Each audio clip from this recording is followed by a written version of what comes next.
नमस्कार दोस्तों। 8 मई 2026 का करंट अफेयर है।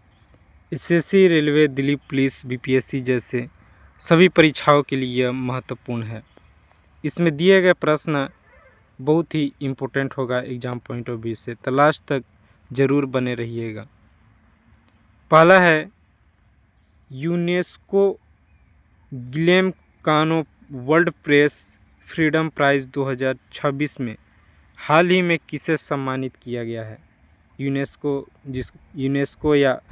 यूनेस्को कानो बोलो या गिलेम कानो वर्ल्ड प्रेस फ्रीडम प्राइज़, तो यह दिया गया है ऑप्शन सी, सूडानी पत्रकार संघ को।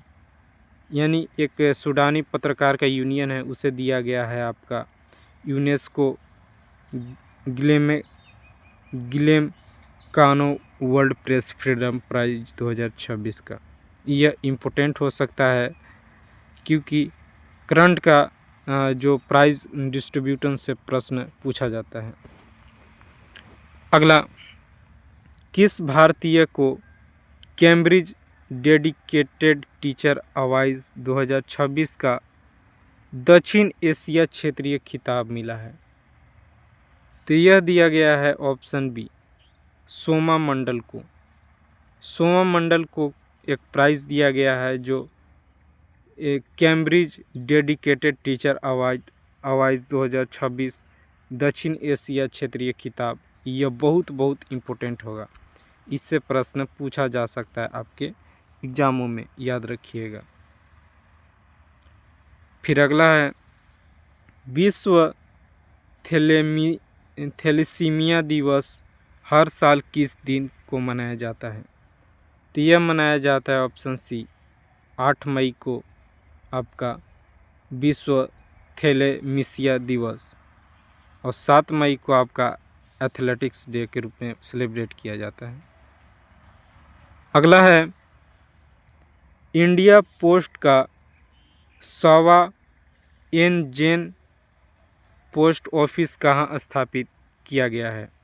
देखिए, इंडियन पोस्ट से अगर कोई करंट बनता है तो उससे प्रश्न आपका 100% पूछा जाएगा। ये बहुत इम्पोर्टेंट है।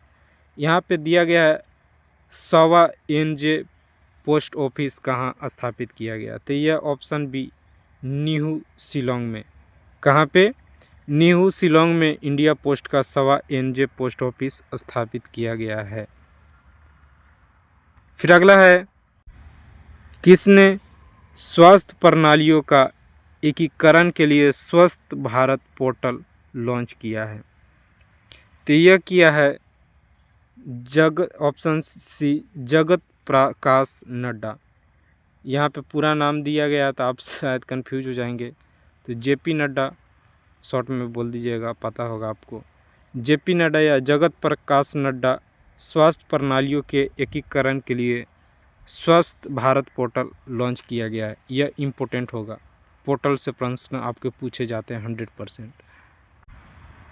फिर अगला है, भारत की पहली स्पेस टेक यूनिकॉर्न कौन बनी है?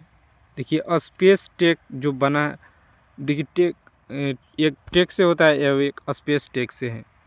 तो स्पेस टेक से आपका भारत का पहला यूनिकॉर्न कंपनी बनी, option A, Skyroot Aerospace. Skyroot Aerospace अभी फ़िलहाल बहुत चर्चा में रहा है, इससे एक और प्रश्न पूछा गया था एग्ज़ाम में हाल ही में, तो यह इम्पोर्टेंट होगा। इसके बारे में डिटेल पढ़ के जाइएगा, कौन कौन सा क्या लॉन्च किया है स्काई रूट एरोस्पेस। इससे आपका 100% एक नंबर का बनेगा। तो यह प्रश्न याद रखिएगा, स्पेस टेक यूनिकॉर्न कंपनी बनी है भारत की पहला, स्काई रूट एरोस्पेस। अगला है, जननी प्लेटफॉर्म किस मंत्रालय के द्वारा लॉन्च किया गया है? तो यह किया गया है ऑप्शन बी, स्वास्थ्य एवं परिवार कल्याण मंत्रालय के द्वारा आपका जननी प्लेटफॉर्म को लॉन्च किया गया है। अगला है, 22वीं राष्ट्रमंडल टेबल टेनिस चैंपियनशिप का आयोजन कहाँ होगा? देखिए, अपकमिंग से भी प्रश्न पूछा जाता है, और ख़ासकर टेनिस से हो तो टेनिस का अच्छा खासा प्रश्न पूछा जाता है और वो भी राष्ट्रमंडल खेल से। तो 22वीं ये भी नंबर याद रखिएगा कौन सा नंबर का है। तो 22वीं नंबर का राष्ट्रमंडल टेबल टेनिस खेल ऑप्शन सी नई दिल्ली में आपका यह आयोजित किया जाएगा। यह बहुत बहुत इम्पोर्टेंट होगा प्रश्न। अगला है दक्षिणी तट रेलवे भारत कौन सा रेलवे जोन बन गया है। तो देखिए एक नया रेलवे जोन बना है दक्षिणी तट रेलवे भारत का। यह ऑप्शन ए 18वां जोन बन गया है। 18वां रेलवे जोन बन गया है। यह रेलवे एग्ज़ाम के लिए बहुत बहुत इम्पोर्टेंट है, याद रखिए। प्रश्न ऐसे पूछेगा कि 18वां जोन कौन बना है, तो दक्षिणी तट रेलवे।